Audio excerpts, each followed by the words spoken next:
Got a minute? I'll teach you about neural networks. Why does everyone use these stupid images? They don't teach you anything. So you got these neurons. The weights are the thing that accumulates over time. The bias is a setting.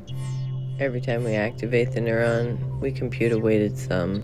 The dot product is multiplying an array by an array, element by element. So we get the dot product of the input against the weights plus the bias. The bias just helps us break ties to left or right. That's all it really does. All this neuron really does is output a 1 or a 0. So we use what's called a sigmoid function to multiply the data and turn it into either something that's closer to 0 or closer to 1 in a really definitive way, rather than some unbounded integer.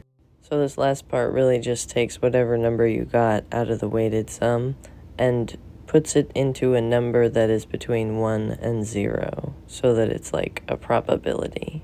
So these neurons are arranged into layers.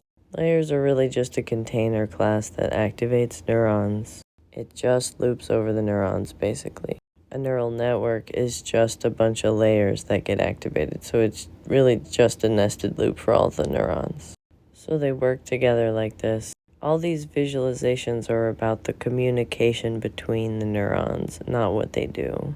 So to train it, you pass it inputs, but you need to have expectations about what it's supposed to give you, and then give it the expectations. Then you need to give it feedback. How far off is it from what you expected? So you get the last layer. Then you update the weights in the last layer for every neuron.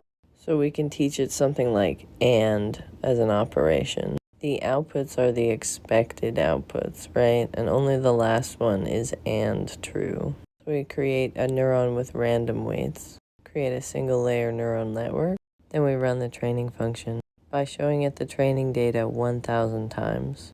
Eventually it should be able to predict. Okay, I don't know if you know neural networks now, but you know about them. Go make some brains.